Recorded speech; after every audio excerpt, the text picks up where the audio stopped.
point if you can do that. Say something, yes? What? I keep bothering you. Yeah, what? We can't word you breathe through them. Oh, it's his mic. I have it. Do you help me that on? Yeah. He just remembered now. I just remembered that if I don't have it. So let's just quickly do self-introductions. I'm Rob Bertini from Civil Engineering at Portland State. Where you? I'm Patty Lind. I'm a communication consultant and a friend of your sister. I'm Chris Alpino. I'm in the Real Estate Development Career Program. Thanks. Luca DiStefano, student interested in the lecture. Ernest Debbie, civil engineer. Chris Monsieur, faculty in Civil Environmental Engineering. Val Ballstrom, graduate student in history program. Sean Custer, first year emergency student. Civil engineering. Troy Roberts, Civil Engineering. Courtney Olive, motorcyclist. Lacey Walden, starting the MPA program in fall. Carolyn Holt, innocent bystander. I drag her with me, Carol Hartline. I'm an instructor. Jason Williams, I'm a MERP hopeful. Amin Wahab, I work for the City of Portland, and I'm also doing the certificate program in transportation. He'll be our first graduate in the transportation certificate program. Okay, so I think I'm going to start the official webcast portion, the official event. So I'm going to wave. I think I'm live on the web. So anyway, my name is Jennifer Dill. I'm a faculty member here in the School of Urban Studies and Planning. And along with Professors Robert Bertini and Chris Monsieur, my colleagues, we help co-organize this weekly transportation seminar that happens every Friday at noon throughout the academic year. And so this is the first week of spring quarter. I almost forgot we're losing track of time here. So it's the start of our quarter. So welcome everyone live and maybe a few of you on the web. So without further ado, I am going to introduce our speaker for today. Our speaker is Steve Garets. He is the director of Team Oregon, and which is a motorcycle safety program housed at Oregon State University, one of our partners in our new Center for Transportation Studies. So without further ado, I'm going to turn it over to you and talk about motorcycle safety. Thank you, Jennifer. Hi, everyone. We're going to talk about motorcycling, motorcycle safety, what's going on nationally, statistics, what's going on in Oregon, all kinds of fun stuff. This is an interactive session, as Jennifer stated earlier, so if you have questions as we're going through the presentation, that would be a good time to ask them. Actually, You have a question already? I have to remind people that when you do ask a question, you're supposed to use the microphone, and hopefully there's one in front of you. You hold the touch button, red light on, and that's so the people on the web can hear your question. It doesn't project. Thanks. Thank you. All right, I'm going to get started with this. There were some that took exception with the name. I kind of like it because oftentimes in conversations when I'll introduce what it is I do, people will say, well, isn't that an oxymoron? How can you have safe motorcycling? And I've been riding for 42 years or more, and I can tell you it can be safe, but it also can bite your head off if you're not careful and you don't know what you're doing. So the question is, the challenge is getting to know what you're doing. All right, here's some examples of not what to do.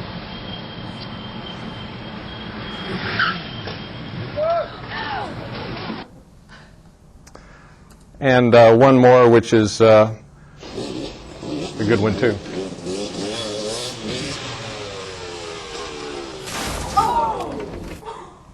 It's those sudden stops that are the most painful. You know, I've dissected that. I don't know how they did that. I'm just afraid that that's actually what happened. All right, so I'm going to talk a little bit about Team Oregon, introduce what Team Oregon is and what it is that we do. As Jennifer said, we're at Oregon State University. It was established in 1984, sponsored by ODOT, Transportation Safety. ODOT contracts with Oregon State University, and we run the Team Oregon program. ODOT also will contract and do public information education, and they provide equipment procurement support and so forth. So Why is it at Oregon State University? It's because ODOT at the time when the program was started in '84 didn't do services. They didn't do service delivery. They do, of course, at DMV, but the program wasn't housed with DMV. It was housed with transportation safety. They do contracts, grants, and that sort of thing. And so they said, we need to find some group, organization, company that will run it. And at the time, there was a fellow at Oregon State University in the Department of Public Health that said, sure, I'll do it. And I started there 22 years ago and have been there ever since. So that's kind of how that got started. All right, a little bit of background about Team Oregon and what we do. We have several curricula we provide for riders, rider training programs. Give you a little bit of background on some of those. We have a basic course, a beginning rider training program. It's 15 hours long. We provide the motorcycles for that. And if you successfully complete that course, you're granted the license waiver by producing your completion card. You get a skills test waiver and a knowledge test waiver from DMV. So we have that cooperative agreement with them that they'll provide testing waivers for course graduates. How many of you are aware you need to have a special endorsement on your driver's license for motorcycles? That's a good sign. How many of you here are motorcyclists? Good, good. Okay. Well, this is a place to start. If you're new to riding, this is a place to get started. The next course is the intermediate rider course. That course is for returning riders. And you will find as this discussion goes on today why it's so important that we find a way to attract returning motorcyclists. And a returning motorcyclist is one who rode when they were in high school or early in college, and then, got married, had a family, backed out of riding motorcycles for a while, and then come back to it. Well, 20 years later down the road, what you think you knew at the time you've forgotten. The skills that you had are rusty or non-existent, and the motorcycles are considerably different now than they were 20 years ago. They've got more power, they're smoother, they have better brakes, and they will push you into a corner faster than you can realize it. And so this is the problems that we're having. So the intermediate rider course is 8 hours long. You can bring your motorcycle, you can ride one of ours, and there is a skills test waiver, because there's a test at the end of the course, a skills test, and if you pass a skills test, then DMV will waive your skills test for your endorsement. You have to show up with a permit, a motorcycle instruction permit, which means that you go to DMV and take the knowledge test. Any questions on that so far? Our newest program is Rider Skills Practice. And that is a 4.5-hour program that is for experienced riders. You need to have a motorcycle endorsement on your driver's license to qualify for this course. The students are issued this pocket guide, and they go along in it. The fun part about the Rider Skills Practice course is that we've got pre and post, I wouldn't really call it testing, but it's a circuit ride, and the circuit ride is timed. And so we tell the riders to ride as fast as you safely can through a series of maneuvers. There's a barrel ride, kind of like a barrel race that you see at the rodeo. Well, we do that on motorcycles, and that's a heck of a lot of fun. There is a turning drill, there's a swerving exercise, there's a sharp corner, and then there's a quick stop exercise. It's all done under the watch, and it's all done with penalty points assessed along the way. And typically what I found is when you tell riders to ride as fast as you safely can, they ride and show you what they have, their skill level, and typically riders will rush at the wrong times. That's the best way to describe it. They rush at the wrong times, and it shows up everywhere in the skills test in technique that falls apart. Technique that falls apart, and you can see how that can manifest on the street through the example just of the circuit ride. So we run the circuit ride in the morning, then we run through a series of drills, and then 3.5 hours later we come back and run the circuit ride again. And they keep the score in their pocket guide, and so they can see where their improvements are and where improvements are still needed. So that's fun. We ran some of the last year in testing, and it's launching this year. The next program is called ART, Advanced Rider Training. And this is for experienced riders who want to improve on their cornering, particularly in cornering. We run it at go-kart tracks, and as you can see from that example, you know, it's tight. The lanes are plenty wide, but again, you get to see what riders do on the street.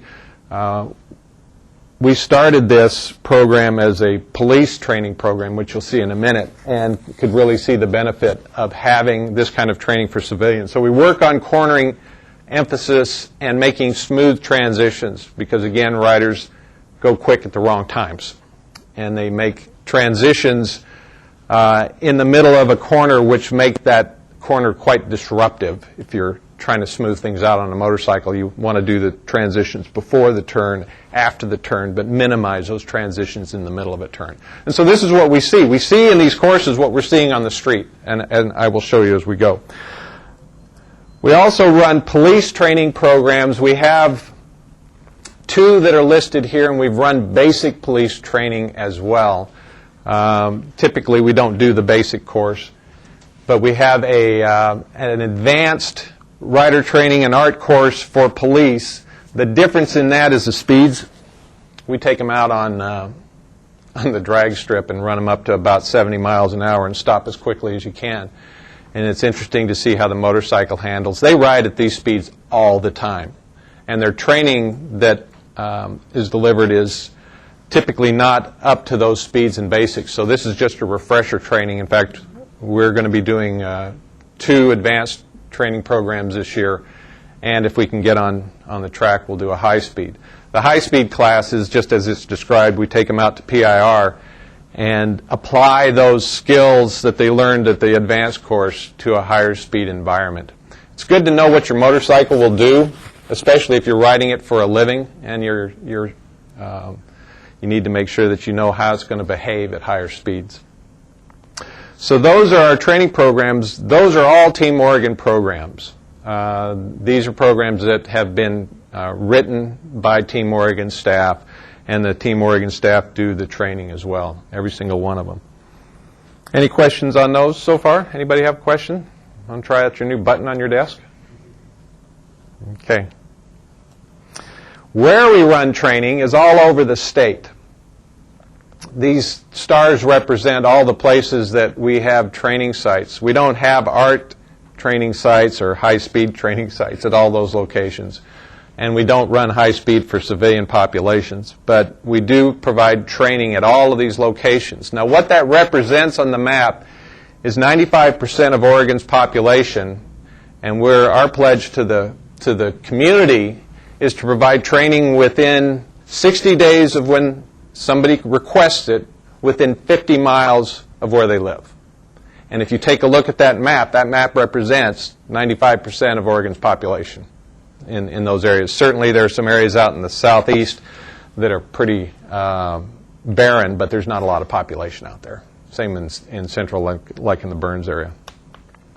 But we ran last year 400 rider training courses all over the state and trained 6,800 people. Show you a little bit more about that. So there's the students trained. You can kind of see the breakdown and the increase over the years. We've got police in blue, art, the RSP, the intermediate class, and the basic class. The basic class is, of course, the one that we see most of the training in. It's in high demand. There have been wait times, although this year the wait times are disappearing. We do have seats available in those programs, but they are in high demand. And that for all of those courses, that's probably 5,800 people or 6,000 people right there. That's most of those courses, and that course takes a weekend or a 3-day period to run. So it's a lot of activity that we've got going. All right. Just give you another example of the 22 years and how the progression of training has risen. You'll see here in a little bit the endorsement and registrations are on the rise too, and kind of mirror that, but we're still outstepping the registrations. So here's what's going on nationally. Fatals are up. And I haven't seen 2005 data, but I'd be willing to bet that they're up for 2005. This goes up through 2004, but they've been on the rise for 7 consecutive years. Why? It's interactive. I get to ask questions. Why? Why are they going up? More people are writing? More people are writing? Yes. Any other? Population growth. Population, I think, is showing up in more people writing as well. Yes? More inexperienced writers. More inexperienced writers, yes. Yes, I agree, more inexperienced writers. The sad part is that we've got statistics, but we don't have the data, the research data to go back and say, here's what's going on. But we have enough statistics that kind of narrow the focus onto, this could be. And you'll see as we walk through this. So here's a comparison with the 97 rates, increase of 89%, which is a pretty significant increase. That's almost 1,900 more deaths. Nationwide. That's nationwide, not Oregon. Correct. And so what we've had is a dip in the fatality figures, and they're on the rise again. So we're back up to where we were in '87. All right. This gives you again. This is national. Kind of gives you an idea of where we are, with the lowest fatality rate showing up in '97, and then we're back up again. And I don't see that trend reversing, unfortunately. Yes? Do you have any percentages of fatalities to people actually writing? Percentage of fatalities. What you're looking at is exposure data. Is that the rate of deaths per those who are writing? Yeah, that's what I'm asking about. We'll go through here and see if we get an answer to that question, because I'm not quite sure. With the registration versus the fatalities, I don't have the registration fatalities data here, nor the endorsement.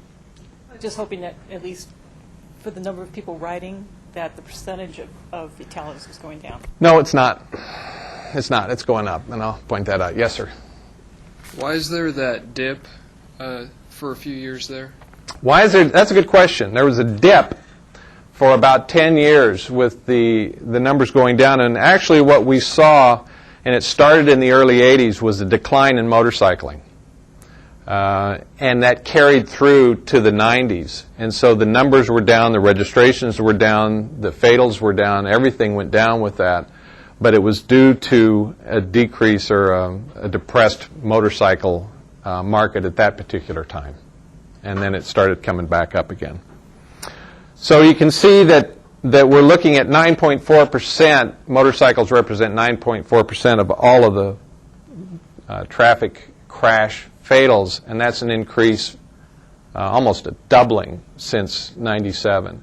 So it's a real concern on the national front, because what we're seeing is a stabilization or reduction in other vehicle crashes, and those numbers are on the decline nationally. And everything looks good except motorcycles. And motorcycles are going the opposite direction. So in answer to your question, the rate of increase in motorcycle rider fatalities has been higher than the rate of increase in motorcycle registrations. So, but trying to get good exposure data for motorcycles is really hard. And it's not, in my opinion, it's not reliable. So being able to go back and say, we've got more motorcycles, we've got more registrations and endorsements, and riders are riding more based upon individual surveys, but I don't have the exposure data that I can say compare it so that we're looking at apples and apples. Yes? Has there been any change in the DMV regulations in the skills test or knowledge test in that time that might contribute to a difference in rider knowledge? I'm not aware of any changes in the DMV knowledge test, and there have been no changes in the skills test. From what I recall, it's a 25-item test. Our tests have changed, and so for those people that come and take training from us, we've beefed up the training or the testing, and we want to make sure that it fits the problem that riders are having, and that we're challenging them on that. But I'm not aware that DMV has made any changes. And we had another question around here. Yes, sir. That last slide there that you had, were those fatalities just for registered motorcycles or registered licensed individuals? They were motorcycle fatalities. It involved a motorcycle, so whether they were registered or not. It's on-street. The data that I'm using here is on-street crashes, so it involved a motorcycle. Okay. So that's all. All right, so we'll keep moving on here. Let's look at the age group, because this is a little enlightening. If you see what's happening here, remember I talked about the returning riders? And it's the returning rider demographic that's showing up in this data. That doesn't mean that all these people are returning riders. I believe that many of them are new. We get a lot of people in our training program that fit that profile to a T. So we're getting a lot of new people that are coming into motorcycling. The kids are gone. They always wanted to ride a motorcycle, so now it seems like a good time to do that, and they're getting out, which is great that they're coming through training. It's not so good when you're going and you get on a motorcycle and you take off.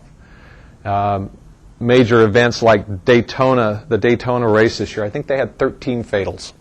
I think that was the number isn't that right, Carol? The number that I saw coming from that. And you look through the reports on those, and some of those people, this was their first ride. We get people that come and take training from us and say, I've got a motorcycle in my garage, and I'm riding a Sturgis next week. I go, well, I don't recommend you do that. It's not a good idea. This isn't something that you can turn a switch and all of a sudden you have insta knowledge and skill that you can go out there and ride. So here's what we see showing up in the data is that the over 40 age group is really showing up in the statistics. Okay, so let's see if we can narrow that scope any more. If you see from this that the under 500 cc motorcycles, we're seeing declines in that because people aren't riding them. that's how that's working. And then you're seeing a real increase in the over 500 cc and particularly the big bikes. So I looked a few years ago, and the cruiser segment, which is every manufacturer builds a cruiser, and Harley is renowned for their cruisers. They were representing a third of the fatals. So it's the big bikes that are showing up. So it means that motorcycle riders, the average age is increasing, and the size of the motorcycle is increasing as well. So if we were to narrow our scope, that's who we need to be looking at to try to find ways to treat that particular audience with your training programs. So I go and I talk to motorcyclists quite often, and I ask them who's showing up in accidents, and it's typically the response is young riders on sport bikes. And that used to be true, but it's not true now. It's older riders on cruisers. All right, so we have some key issues in motorcycling that make it very hazardous to your health, and one of them is alcohol and controlled substances. Seems like a waste, but fortunately this was they put a couple of photos together to make this thing happen. I wanted to call it a crash additive, but they wouldn't go for that. So here's some interesting statistics that deal with the vehicle type, accident involvement by vehicle type. And you can see you got passenger cars, light trucks, and then motorcycles. And what's circled there is the 0.01 to 0.07 BAC. There is a perception in our community, and I think it's pretty widely held, that area under 0.08 or the legal limit, you're okay in that time. That's not true. You're impaired. You're impaired. You can become impaired on a motorcycle by a variety of factors, but you're impaired with one drink. The question is how much impairment is that, and how do you know?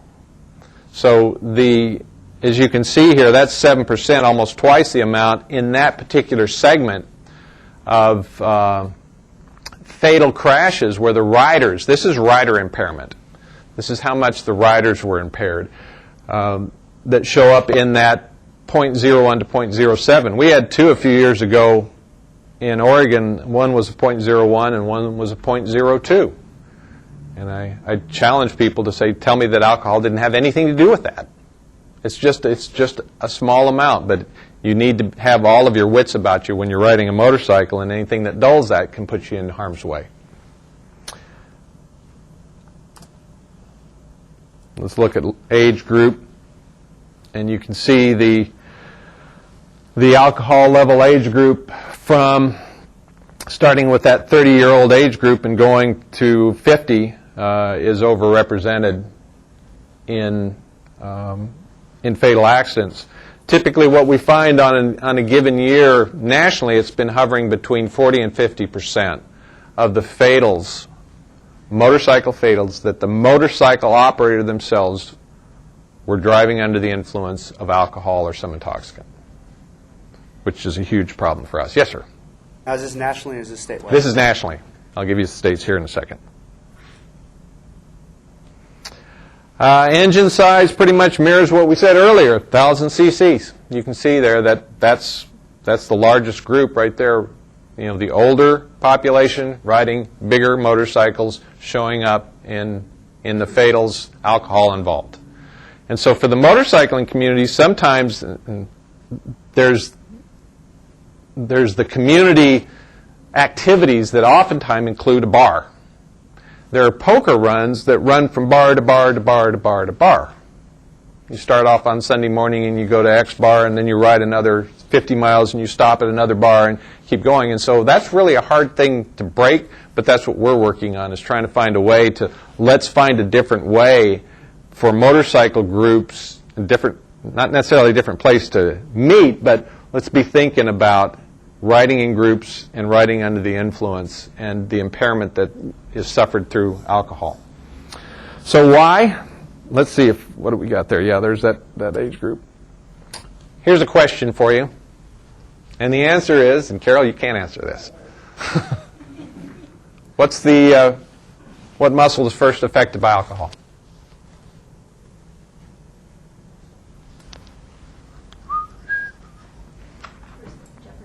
Yeah.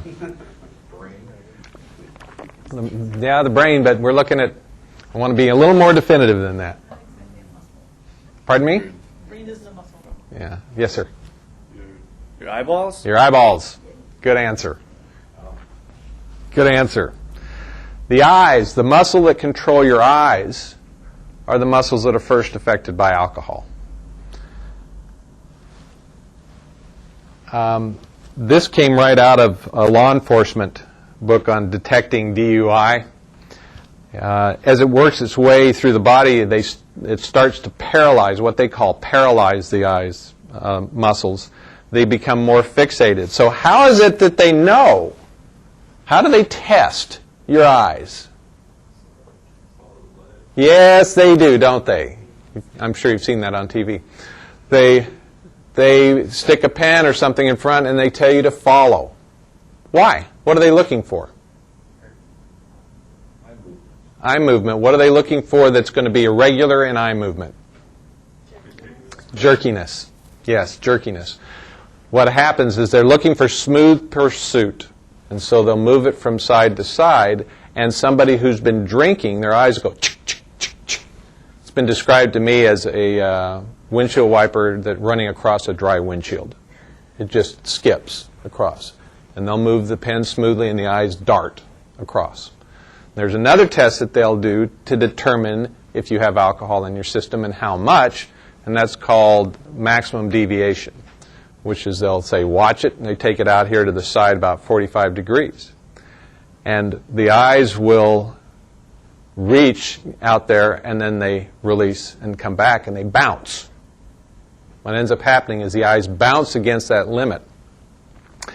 And what this next slide shows is the effects of alcohol with the tunnel vision effect, is that you start losing your ability to get peripheral vision, your peripheral vision starts coming in. The more that you have to drink, the more that your vision narrows.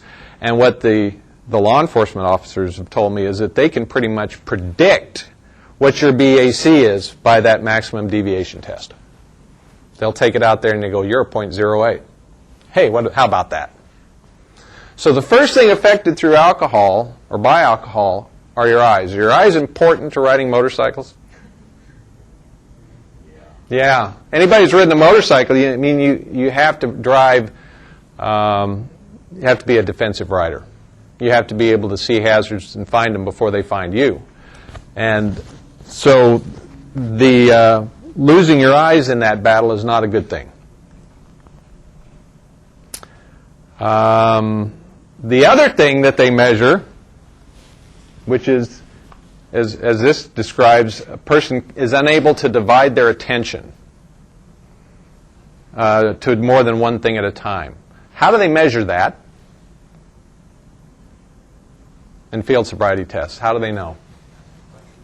Well, they ask you questions. Yeah, for example, give me I want to see your driver's license and your insurance. And somebody goes through and rakes out everything in their glove compartment. There are other tests that they run that are measuring divided attention. You know what they are? Walk a line. Yeah, walk a line. I want you to walk a line, but what they'll do is they'll give you instructions, multiple instructions. I want you to walk a line for 9 steps, heel to toe, keep your hands by your side. And how many instructions have we given here so far?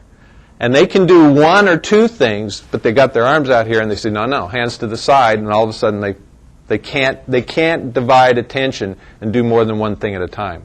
So the tests that they have you do in the field are designed to measure your ability to divide attention. One of the things that they discover and what they're looking for in the stops is that you may be able to maintain a constant speed, but you blow through stop signs. It's just, there are things like that that are clues for the law enforcement to be able to tell, but that's the effect that alcohol has. It affects your eyes, and it affects your ability to divide attention. So the next question is, do you have to divide attention on a motorcycle? Yeah, all the time. So here's what's happening in Oregon. That's just a little bit of a primer for what's happening nationally. The question came up about our registrations and endorsements, and the top line is registrations and the bottom line, vice versa. The top line is endorsements and the bottom line is registrations. And you can see they kind of mirror one another. You would think we'd have a one-to-one relationship with that, but we don't, because it is estimated that there are probably 20 to 30% of the riders out there that are riding without an endorsement. But you can see that the numbers are up by practically 40,000 or more since in the last 10 years of registrations, and that's a significant jump for this state. That's a lot more motorcycles out on the street. So it makes sense that we'd be having more crashes. It's not acceptable, but it makes sense. Crashes in general, this gives you an idea, and I believe that what you're seeing there in that decline in the late 80s is a combination of a different way of collecting data, and we had a depressed motorcycle economy, so to speak. Bless you. Sales have been up for the past 13 years, but prior to that it was pretty low. So what you're seeing here is that's 543 crashes. Now those are reported crashes, which that's not really too bad in a state this size with close to 100,000 registered motorcycles, twice that many endorsed operators. That's not that bad. It's still quite a few, but that represents all of the accidents that we have in the state in a given year. Here's what's happening in Oregon on deaths, and it's been a little bit erratic in the last couple of years. Last year we had 45 deaths on motorcycles, and that's up from a low 10 years ago of 22, so it's doubled, which it fluctuates from year to year based on a variety of factors, and a lot of it I think has to do with weather. last year, for example, no, not last year, I think it was the year before, we had a number, was it last year we had a no winter? Yeah, we had a whole bunch of deaths in January and February of that year on motorcycling because motorcyclists were out. And typically they're not out until March, April, and that's when we start to see the numbers start to go up. So a lot of it depends upon weather and also exposure and if we've got national events or that sort of thing happening here. We have occasionally a catastrophic episode where a truck comes around a corner, runs wide, and runs over 3 or 4 motorcycles. It's a bad deal. Bad deal. But last year we had 45. Here's what I was talking about. This shows up in the fatal data, and this is the only thing we can point to because we haven't done any research to compare those who have a motorcycle registered to their home. And does anybody in that household have an endorsement to operate it? We haven't done that for a while, but I'd like to do it again. So that represents 25% or a quarter of those who are involved in fatals, motorcycle fatals, weren't endorsed. Why does that matter? Any ideas? Why does it matter to you have endorsement? What is the endorsement designed to do? Well, they had some amount of training. They had some amount of training, yes, and? Okay, anything else? Does it say education of just safety and motorcycle knowledge? Yeah, it's a baseline. You know, the state has an obligation. All states have endorsements or special tests for motorcycles. So if you're going to ride a motorcycle anywhere in the U.S., you have to have a special license to do so. And it's the state's attempt to give a minimum baseline of skills and knowledge that you must possess to be able to go ride on the street. So there's a skills test and there's a knowledge test, and there's a motorcycle manual that you can pick up from DMV and study that. So what we're seeing is that a quarter of those that are involved in fatals aren't endorsed. And oftentimes what happens is somebody gets on a motorcycle, doesn't belong to them, and they don't come back. So trying to provide training programs or limit those type of problems. In Oregon, here's what we're seeing on a positive BAC. That's the lowest, and I'm really happy about that. That's the lowest we've seen in the last 10, 15 years, 21.3% of those involved in fatals last year had a positive BAC. And that positive BAC is anything from 0.01 north. So that's excellent. I'd like to see those numbers continue to decline. Okay, so we're going to talk a little bit about crash causation for single vehicle crashes. And there's some pictures in here that there's no gory pictures in here. But I'm glad you're not having lunch. So single vehicle crashes. In doing a data analysis of Oregon fatalities, wanted to look and see how many of the crashes are single vehicle crashes, how many of the crashes are multi-vehicle crashes.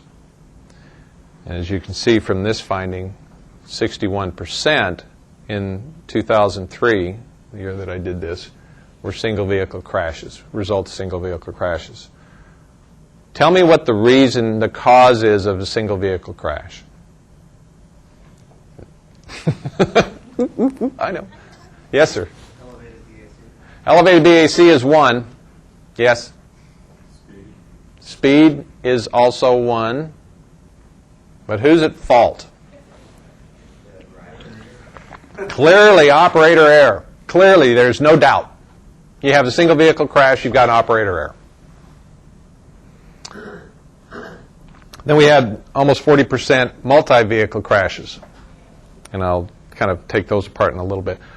Who's at fault in most of these crashes?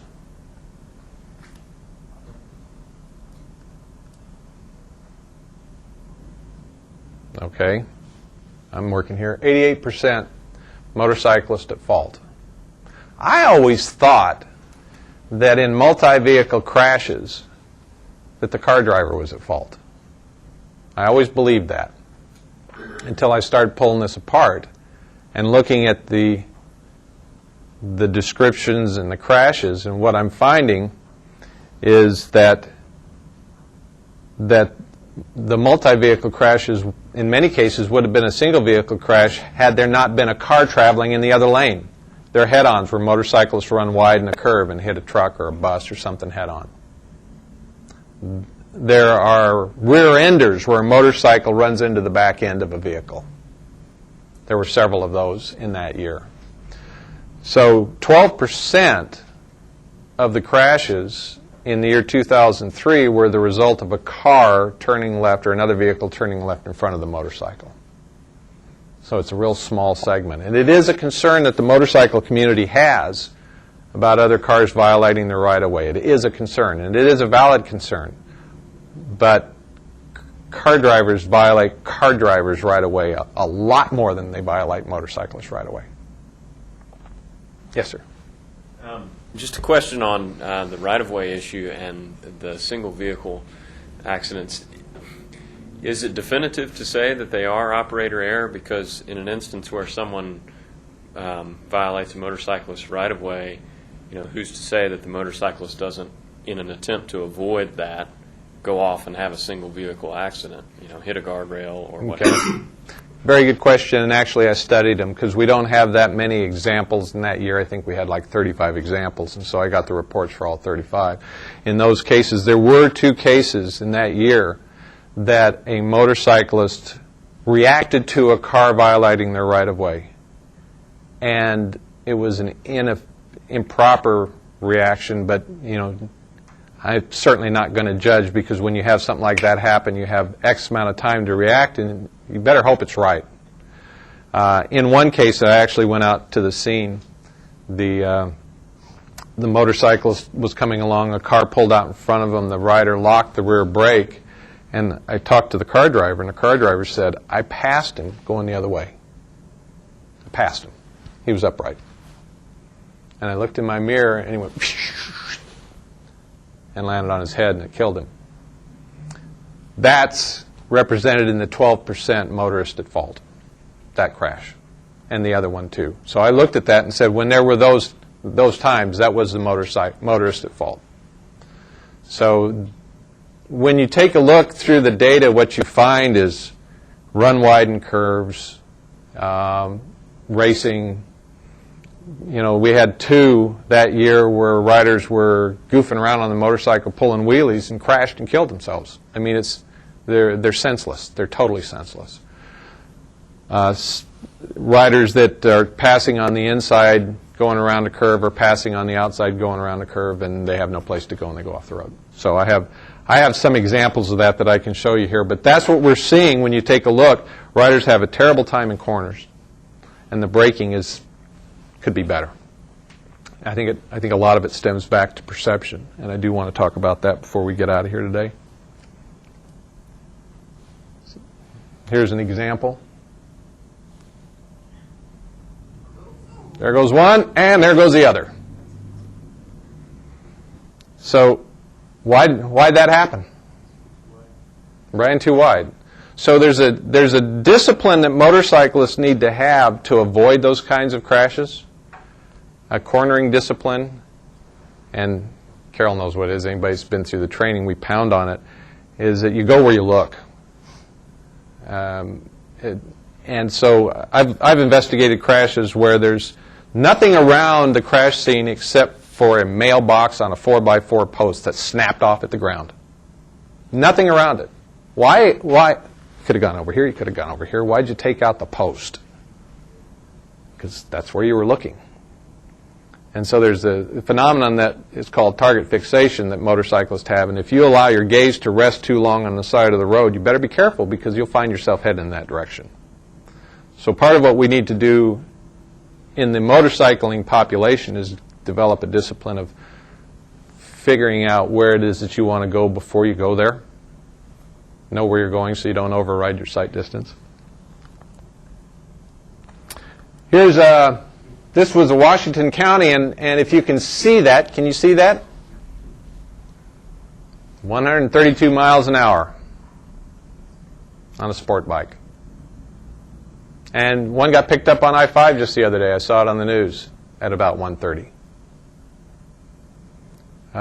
These motorcycles will They have the performance. They'll do it. Does the operator have the judgment to understand the performance capabilities of that motorcycle, and do they have the performance capabilities to match, and are they using good judgment in when to exercise that? And there's no place on the street for those kinds of speeds, anywhere on the street. If you like to ride like that, there's great racetracks out here. Take it to the track. Was there a question out there that somebody had? Okay. Give you a couple of examples talking about corners and riders running wide in corners. I draw your attention to that. Can you see that? Those are marks that a rider just didn't make the curve. And that's the outcome.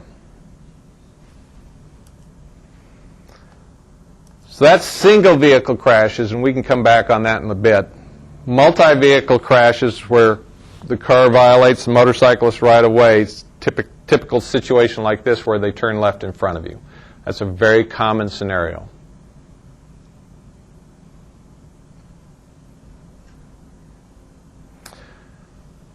So some of the solutions for the motorcycling community is, one, take training. If you're going to ride a motorcycle, take a class. If you've been riding a motorcycle for a while, take a class. There's what I call the rider continuum. You continue to develop skills over the time that you ride because you have different experiences, and those different experiences inform your ability to ride and how you respond to hazards. And so there are programs, we've got 4 programs that will meet you wherever it is that you happen to be in that path.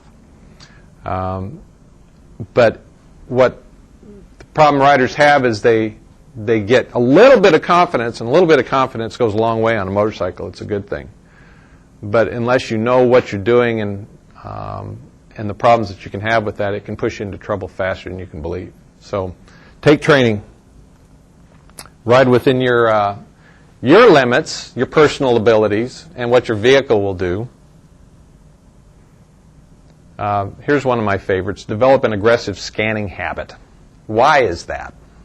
Why do we recommend that? Yes, sir. Allow you to be aware of not only what's going on around you, but find escape routes should you need it. Very good. Yeah, good answer. Know what's going on around you, know your environment, know where the hazards are, and know where you're going to go when that hazard enters your path. You see a car up there getting ready to turn left. You have to anticipate that car's going to turn left. It's going to turn left.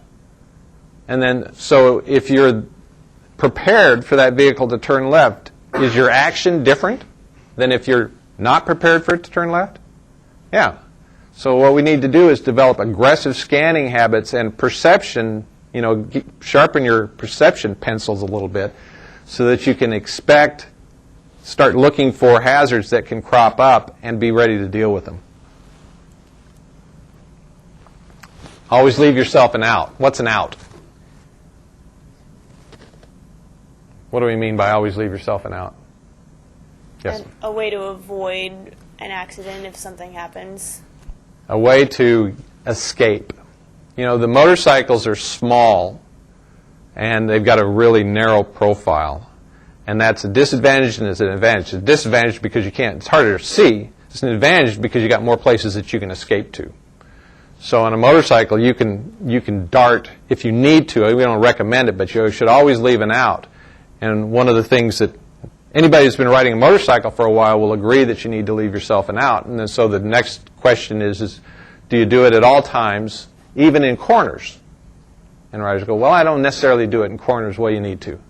Because as soon as you don't leave yourself an out anywhere, any place to go, somebody can come over the center line. The next thing you know, you have to change your path. You've got to find some place to go. Never ride faster than you can see in time to respond. What does it mean to override your headlight? Let's start with that. You know what it means to override your headlight? And how do you know? 2-part question. I'll take part 1. What does it mean to override your headlight? Yes, sir. Probably the distance that your headlights can project, basically, and your speed to catch up to that.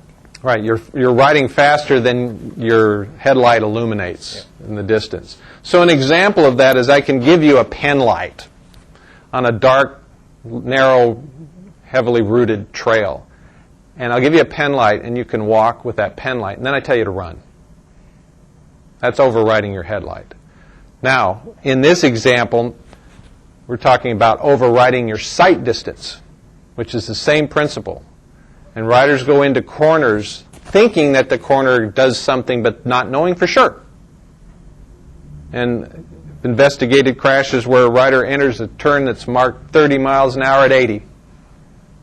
Who in their right mind would do that? And why? I mean, yeah, speed shows up, but why would they do that? Yes, sir.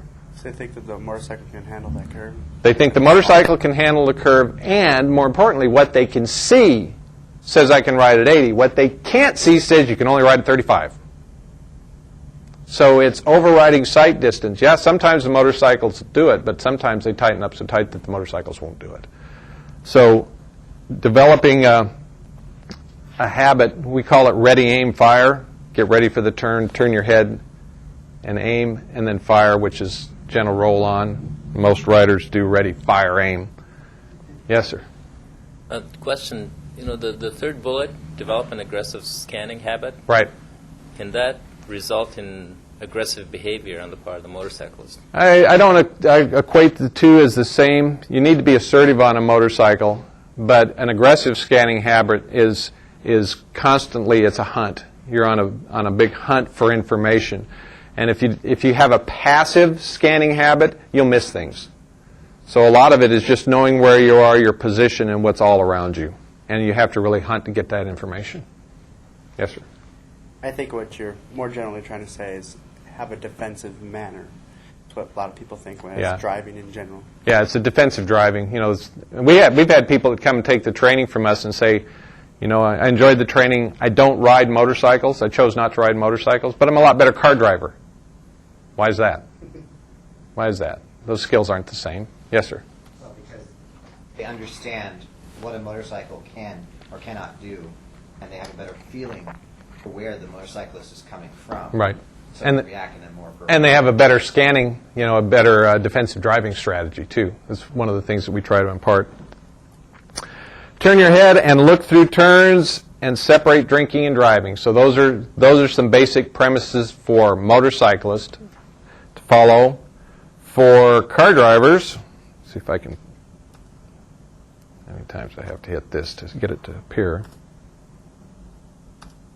Come on. There we go. This is one of our PSAs. You wouldn't jump without training. Why ride without it?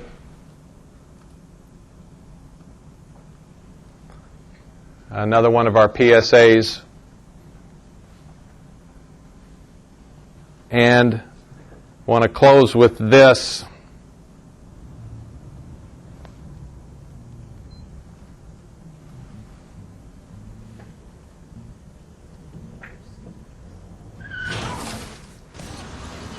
How close does a biker have to be before you see them? Here. Here. Or here. At a junction, look, then look again. Think. Take longer to look for bikes. So do those only run in Britain? Yes, unfortunately, they only run in Britain. Yeah. We tried to get that, but it was rather expensive. But we're looking for volunteer riders so that we can... Yes, sir. Yes, Steve, we've got a question from the web. Because riding a motorcycle requires more attentiveness than driving a car, do any states have lower BAC levels for motorcyclists? It has been proposed. No states have lower BAC for motorcycle operators. They have lower BAC for truck drivers, commercial truck drivers, but it has been proposed that there should be a lower BAC for motorcycles, but I'm not aware of any state that has done so. Yes, sir. I'm just curious if Team Oregon works with any of the motorcycle manufacturers to, since there's clearly a correlation between the larger engine sizes and fatalities and things like that. We work with the dealers the question is, we work with the motorcycle manufacturers, and what we're doing is developing relationships with the dealers to inform them of what's happening within our community and to be able to provide either training opportunities or public information opportunities. We'll send people out to talk to their groups. We'll provide training for them. So a lot of it is to capture the rider, when they start riding, and also to let the dealers know, our community know of what the problems that the riders in our state are having.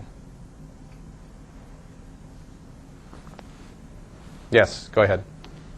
I didn't see in any of your data the use or non-use of helmets in fatality crashes.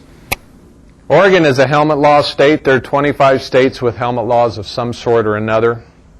And in our state, everybody was wearing a helmet of one kind or another. Sometimes the helmet came off.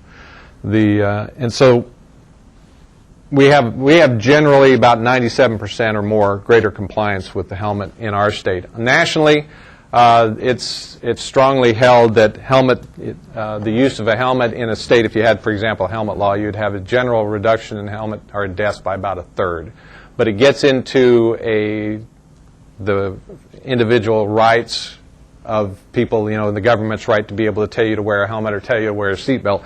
And so that ends up with a rather large debate that is never ending. Yes, sir. I'm just kind of curious to see comparisons from Oregon to like the states around us, such as Washington, Idaho, California, and in comparison to the educational programs that you provide here in Oregon compared to other states who don't necessarily have a good of an educational program. We haven't done that, but I'd like to do that.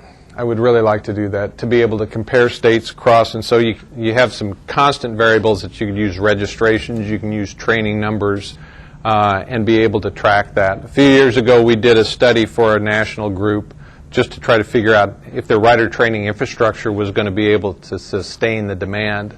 And we fared well. One of the things that I'll inform you, there was a study done by NHTSA, National Highway Traffic Safety Administration, last year or 2 years ago, that ranked states by best practices in motorcycle safety, rider training, and licensing, and Oregon was number 1. So that gives us a good start. Yes, sir. Yeah, the bikes that you provide for training, are they full dressers or are they stripped down models? I mean, you said that the larger bikes are causing a lot of... They are not full dressers. They are small, lightweight displacement, small displacement motorcycles. We'll offer, a good example of that is the intermediate class, where you can bring your own motorcycle or you can ride one of ours. As soon as we allowed students to ride one of ours, tuition doubled. The number of enrollments doubled in that class, because people are afraid to take their bike out, and they're not so afraid if it's a smaller displacement, lightweight motorcycle that they can learn to ride on and then transfer those skills. And one more thing. Sure. What do you guys charge for those classes? Or? The basic class is $95. And the colleges will tack on some. With the area up here is Portland Community College, provides training at 2 locations, Swan Island and Capitol Center. And they're charging, I think, $126 for that class. And the intermediate class is $65. The rider skills practice is $65, and advanced training is $95 as a baseline. I've got some literature up here as well, some brochures, registration brochures, some bumper stickers, some key fobs, and pins for you if you'd like to help yourself. Yes, sir. Was there any particular area where the street design was partly responsible for? You had higher number of fatalities and crashes? I'm not aware of any place that the street design has shown up as in the fatalities. It shows up in crashes, sometimes where you have an area, for example, an area where railroad tracks will cross the street at a shallow angle.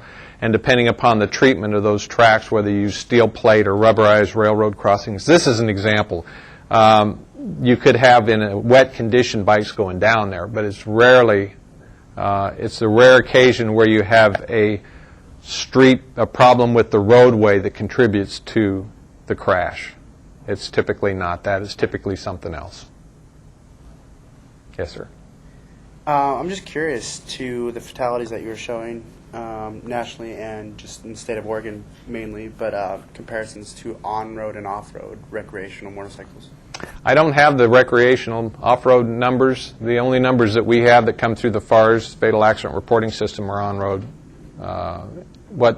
What we've seen is the numbers are starting to go up just at a glance. I've just looked at them here last week on off-road, and those seem to be going up with off-road motorcycles and ATVs and dune buggies, just general OHV. We're seeing an increase there too. Slight. Yes? What initiatives are there to collaborate in the Pacific Northwest? And I'm speaking then across the 4 states up here in terms of education, training, certification, licensing, maybe research, analyzing statistics, etc. And if they're not out there, what would you like to see?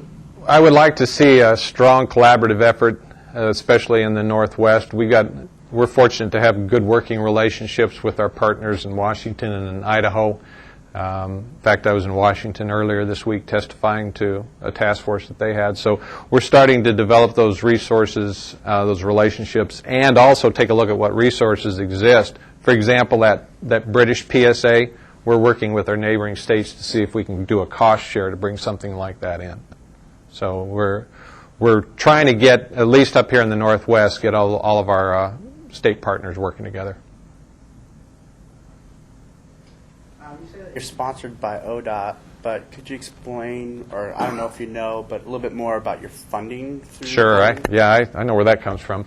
The funding is derived from a fee on motorcycle endorsements. So when you go down to get that endorsement, there's a $14 every 4-year fee that's prescribed to your endorsement that goes to fund Team Oregon. So we're funded through motorcycle endorsements and tuition only. We get no general fund money at all. Any other questions that we have? Yeah. What is Team Oregon's position on lane sharing and on lane splitting? Lane sharing and lane splitting, that came up in the legislature a few years ago where it was proposed. And let me give you a little bit of background on that. It's legal in California and it's not legal in California. It's not really well defined in the statute there, but it is allowed. It's tolerated down there. And I was there 2 weeks ago, and the traffic backs up where you're not going anywhere, and motorcycles are just going by you, so you just jump in and ride along with them. But what we're finding, what I'd like to see, is research done to say to be able to definitely say whether it's safe or unsafe. And right now we don't know. We don't have any information that says that lane sharing contributed to this crash. You have the horror stories that you think somebody's going to change into your lane and that could happen, but we don't have any data, and I've looked for it. There's no data to support it. And so what's happening, and it's going to continue to happen, in major metropolitan areas, as traffic continues to get more and more and more congested, you can just expect small, lightweight motorcycles to enter the fray. Gas prices, when they stick at about $3.50 a gallon, you're going to see more and more small motorcycles.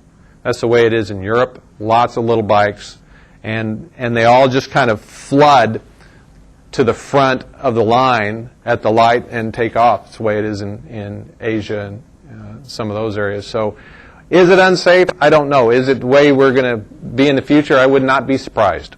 And one of the things that we need to do is get on the leading edge of it by studying it to see how can you do it. If you're going to do it, how can you do it safely? And what are the problems associated with it? And how would you prescribe a rule or law that would allow it? For example, a good example would be how much speed differential is allowed. And is there a limit on the speed that you can lane split? And I didn't do it when I was in California, but I saw traffic moving at 65 and motorcycles splitting at 80, which I think is just scary. But when traffic is stopped and you're sitting there, or when traffic is stop and go, you're kind of hanging out. There's a little bit of a risk for motorcycles, because stop and go fender bender crashes, which you see along the side of the road, often, you pull off the side of the road and get license number. Well, it's not a healthy thing on a motorcycle to get involved in a fender bender, especially when you're punched from behind. So there is a certain amount of protection that comes from, at least positioning yourself where you can escape. You're out, might be between two cars, and if the car behind you doesn't stop. But it is really kind of a concern that motorcyclists have, is the cars that come up from behind. Yes? Do other states have programs like yours? I don't know if you know. And if they do, are they less effective? Because you seem to be progressive as far as kind of being the initiator. And do they look at Oregon as a model? Oregon is looked at as a model. We're the only state that has developed our own rider training program and are using our own rider training program. The rest of the states are using a program that's developed by the motorcycle industry. What we found is it wasn't really curing the needs or adequately treating the needs of Oregon's riders. So there are 47 states, in answer to your earlier question, that have state-funded, or motorcyclist is more accurate, motorcyclist-funded motorcycle safety programs. And there are a variety of programs out there, some more effective than others. I know that our program, there are a lot of states that are looking to us now, looking to the programs that we've developed to say, you know, what have you done? Why have you done it? That's what Washington wanted to know this week. What have you done? Why have you done it? What's your research show? And do you have any findings to show that it's working yet? And we don't, because we just put it out 2 years ago, or a year ago. So, yes, sir. Just curious if you might have, or I'm not sure if you do or not, but do you have any figures or information regarding to motorcycle and pedestrian interactions and crashes? I'm not aware of those. They don't show up in the Oregon fatal data, and I rarely hear about it. And I do follow the news, and we have a clipping service that'll pull these out. So when a motorcyclist and a pedestrian are involved in a crash, I'll typically find out about it. I don't hear about that very often. Yes, ma'am? What about studies regarding different speeds and weights of users of the road? For example, you mentioned in Europe, but as I understand it, in Europe, where you have initially it was typically the bicycles, the non-motorized slower traffic, needing to make a left turn, that were allowed to congregate ahead of the vehicular traffic, so that they, with their slower speed, could safely make their turn prior to the cars moving, and the signals were coordinated to allow that, so special electric signals for bikes, etc. Now, if you're saying what you're seeing is motorcycles sharing that front space, if you will, with bicycles, and motorcycles typically going in a lot faster than the rest of the vehicular traffic, what does that do to the safety of the non-motorized bicycles, or how did you see that? Were they being mixed? And they're what mixed. research Where is I've doing seen with it, that? and particularly in Asia, where you have lots and lots and lots of scooters, and they all just kind of swarm to the front, and when the light changes, there's this cloud of blue smoke, and off they go. But yeah, the bicycles get mixed in with that, and how they manage that safely, I don't know. I don't know. That would be something to look at. But I do believe that as congestion continues to grow and as gas prices continue to rise, we're going to have to deal with these issues. We'll just see more motorcycles and more scooters and small displacement bikes out there, and more bicycles as well. And what about separate signals for bicycles? Is there any study done to implement that sort of Dutch system here? I'm not aware of one. Not here. I'm not aware of one. I haven't seen any examples of that here. Other questions? Welby, I think, before we thank our speaker for today, I'd like to remind you that next week we have Professor Ken Small from UC Irvine, Professor of Economics, talking about optimal mass transit studies. So with that, subsidies. So what did I say? Studies. Allergies. So with that, let's give Steve a round of applause. Thank you. There's information up here if you want to help yourself, bumper stickers and so forth. Help yourself. Yeah. Thank you, Steve. That was very good. Thank you. Thank you. I enjoyed it. I appreciate your comment about the discipline. I've ridden off-road since I was 11. Just got my endorsement in January. And I can see already in that short period of time my discipline to be aggressive